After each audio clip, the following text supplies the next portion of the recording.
If you're thinking about leaving Germany, and from last week's video, a couple of you are. Ireland tends to come up a few times among the countries you might be considering going to. I recently came back from Dublin and I work in HR and I would like to give an HR perspective, how we think about countries as an HR person in terms of what the visa entails, the take home pay, what it means to work in a country where there are a lot of tech giant domicile, and the citizenship part. That way, you can make a more informed decision on whether or not Ireland is even the place for you to be, and not just making decisions based on face value. That's what we're going to talk about in this video. Let's get into it.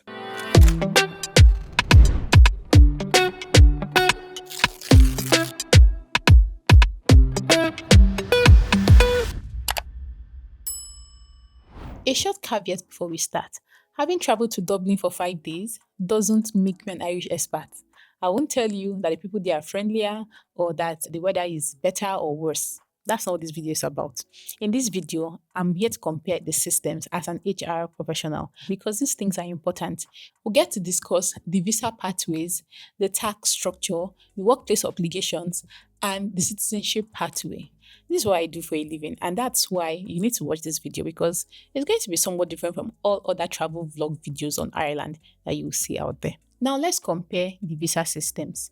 Ireland has two main work permits for non-EU citizens. The Critical Skills Employment Permit, that's the fast track one. And from the 1st of March 2026, the salary floor is about 40,000 euros for jobs that fall within this critical skills list with a relevant degree. So we're talking of jobs in tech, in healthcare, and some engineering roles. The cost is about 36,848 euros if you just graduated within the last 12 months. And if you don't fall within this critical skills list, the salary jumps up to 68,911 euros. This permit is valid for 2 years. It lets you bring your family immediately. And after this permit expires, you can apply for something called a stamp 4, which is essentially a PR. That's a permanent residency in everything but its name. And the second part is through the general employment permits. This part a longer time. The threshold is around 36,605 euros from March 2026. It involves the company advertising the job role to the Irish labour market, and it involves bureaucracy, slower paperwork, and so on and so forth before you become qualified to apply for a permanent residence. An equivalent of this is the German EU Blue Card, which has a salary threshold of 50,000 euros thereabout for non-critical roles and about 45,000 euros for critical roles in IT, engineering, and healthcare. There is also the Chance-Karte, which allows you to come into Germany on a point-based system to look for work. And if you are to do an honest comparison, if you qualify for the critical skills permit in Ireland, it moves much faster than in Germany. Remember, I said 2 years of being on this permit before you can apply for a PR, which is their stamp 4. But in Germany, it takes longer. But if you don't fall under this critical skill permit, it is much harder in Ireland compared to Germany. And in Germany, you even have the Chance-Karte that does not have a salary threshold for you to come in and look for a job. So long as you get a job that is tied to your degree, you pretty much get a permit that allows you to stay and live in Germany. Speaking of salaries and what they actually buy, Dublin pays higher than Berlin on paper. A mid-level tech role in Dublin could be between 60,000 euros to 90,000 euros base. In Berlin, it could be between 55,000 euros to 85,000 euros base. So there's a clear gap between 10 to 15% if you decide to move. But then if you look at the rent in Dublin, a one-bedroom apartment in the central part of Dublin, places around the Grand Canal dock or even Balls Bridge, fall between 1,700 euros to 2,000 euros for one-bedroom apartment. However, if you compare that to Berlin, you can find a one-bedroom apartment for roughly between 1,000 euros to 1,800 euros, depending on where you're looking for the apartment, the state of the apartment. So if it's a new building or if it's an old building, and the area in Berlin. So, for example, places like Marzahn or Reinickendorf are usually cheaper in comparison to places close to the Mitte, so Alexanderplatz area or Prenzlauer Berg, for example. So once you subtract your rent from whatever it is you're going to be paid if you move to Dublin, you'll find out that you end up almost at the same place in comparison to what you're earning in Germany.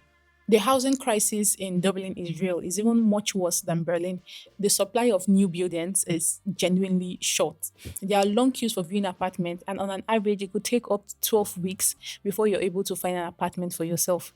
When I traveled to Dublin, the part that actually made me be like, what's going on here was in terms of the taxes. For me to get a taxi from the airport to my friend's place where I was going to, it was going to cost almost 100 euros for a distance that, in comparison to Berlin, was going to cost around 40 euros. So at this point, my friend just ended up carrying me, to and through the airport all the times I was traveling. I traveled about 2 or 3 times when I was in Dublin. So the cost of living is actually very high if you compare it to cities like, Berlin and the likes in Germany. On the topic of taxes, you would hear that taxes are generally low in Ireland. That's only true for corporate tax. For personal tax, it's a different story. Corporate tax is about 12.5%, and that's why a lot of US based companies have their headquarters in Dublin. However, for income tax, now it's a different thing, no. For example, on a 60,000 euro salary, a single person in Ireland pays around 20% PE, that's for up to 44,000 euros, and 40% for incomes above, that's about 15,200 euros on top. Then PRSI is about 4.35%, that's around 2,500 euros. Then USC band, that's about 0.5% for the first 12,012 euros, then 2%, then 3%, and it keeps progressing up until 19,000 euros. At the end of the day, the take home is around 41,000 euros from 60,000 euros, and that's about 68% of your salary. And in Germany, for the same 60,000 euros, first they pay the income tax about 19%. According to reports, most people don't pay the solidarity charge anymore since 2021. And then about 8.7% on the Krankenkasse, 9.3% on the pension, then 1.3% on unemployment, around 2.3% on care. At the end of the day, the total deductions are about 40%, and then the person takes home 60%. So on paper, the take home for Ireland is higher. However, there are some other little deductions that apply. For example, a large chunk of German deductions are already pre-funded. With the pension contribution, you can get a German state pension. With the Krankenkasse, you can get healthcare with no premiums or deductibles. But in Ireland, you pay USC and PRSI, and yet private health insurance is still the norm. And this costs between 1,500 euros to 2,500 euros on an average for an adult in order to get like a comprehensive coverage. Not saying that the public health insurance does not exist in Ireland, it does, but the wait time is so long. When you do the comparison, plus net pay, plus pension insurance, plus health insurance, to compare between what is going on in Ireland and in Germany, it appears smaller, but at the end of the day, Germany appears to be much cheaper in total than Ireland. And one of the practical reasons why Ireland might be a place for people to relocate to if they decide to leave Germany is in terms of the language. In Ireland, everyone speaks English. Your employment contract is in English. The authorities, they speak English to you. Everything is in English. And so it becomes a seamless process to kind of integrate into the system, to get used to the work life and everything there because it's in English. However, in Germany, depending on where you work, you might either work in English or in German. Most times you're required to work in German. Depending on your role, you might actually have to top up on your German skills, learn German up onto a certain level in order to work and communicate effectively in your workplace.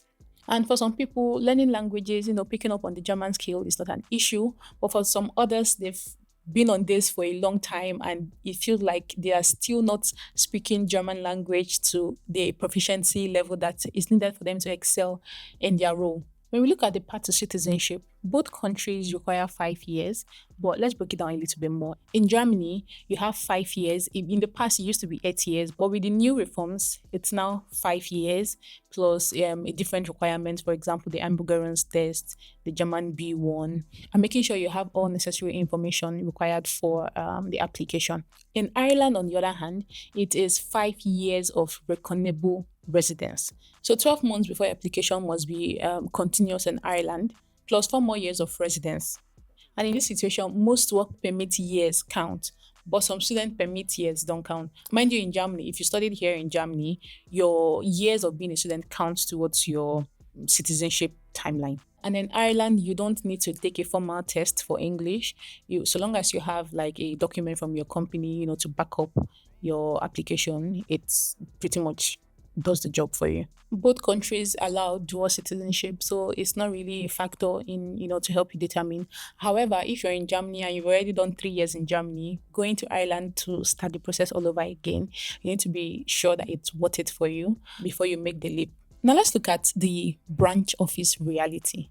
The reason why most US companies have their branch in Ireland is because of the tax benefits. Most of these offices are EU or EMEA, that's EMEA headquarters, meaning that most of these roles require you to book sales across Europe through an Irish entity. This invariably means that most strategic decisions happen in their original headquarters, mostly in the US or in Germany or any other country where the main headquarters are based. So while you work, alongside amazing people in offices like in Dublin and the rest, you wouldn't necessarily be in the rooms where strategic decisions are being made. Secondly, looking at the data when it comes to layoffs in branch offices is usually higher when it comes to offices, that operate within the EMEA region. For example, Meta heavily cut its Dublin office in 2022 and 2023, and multiple big tech companies lay off most of their staff that are based in, all these branch offices. So it actually does you more good if you're in countries where these companies are actually born, not in places where, they have their EU or EMEA headquarters. And when it comes to compensation, the same job that would pay in the US headquarters for a certain amount would pay even less in the EU headquarters because it is set against the European benchmark and all of that. So if, for example, your plan is to, first relocate to Dublin and then use it as a step up before you move to US or Canada or where any of these companies have their main base, then that's, seems fair enough. But you also have to be careful so that other things do not affect you. For example, the layoffs that I mentioned earlier. So having said all of this, who does not need to move from Germany to Ireland? One, if you have children of school age in the German system, the translation between the German system to the Irish system is not very straightforward, and it could take a very brutal hit to the children and is rarely worth the cost. So if you already have children that are in the school age, just let them finish in Germany. Secondly, if you're already 3-4 years into the German citizenship clock, does it really worth it to start all over again in Ireland? Just think about it before you move. Maybe it's not worth it. So you just get your citizenship first in Germany before you then decide to move to Ireland if you indeed need to. Thirdly, if your family depends heavily on healthcare, then maybe moving to Ireland might not be the best for you. Public healthcare system in Ireland has a genuine long wait time. And if you have a family member or you have a chronic, illness, moving to Ireland might just be very, very expensive and probably not worth it. Germany has a better coverage when it comes to health insurance in this case. Also, if you've invested a lot of time learning German, maybe it's not worth it to move to Ireland just because of the language. You can just double down on your German language learning skills, try to become much more fluent in the language instead of just dumping it all together and starting a new life elsewhere. And finally, if you have a career in Germany that requires heavy regulation, so things like medicine, law, it might be a bit more difficult for you to move to Ireland. Of course, people do it all the time, but you need to consider the cost and be sure that it's worth it for you to up and move from Germany to Ireland. And if none of these applies to you, then maybe Ireland might genuinely be worth the conversation. Anyways, if you enjoyed this video, I would like you to do 2 things for me. First up, give this video a thumbs up because the algorithm rewards videos that are liked. Leave a comment, subscribe to the channel so that you can get more information on news from me. Secondly, please pass this video to anyone that you think would find it useful, anyone that's considering leaving Germany or considering going to Ireland, just for them to have a bit of a more informed decision so that they know exactly what they're getting into and be sure that it's worth it for them. If you enjoyed this video, then the video on how to leave Germany properly might be interesting for you. You should check it out. But anyway, guys, I'll see you in my next video. Toodles.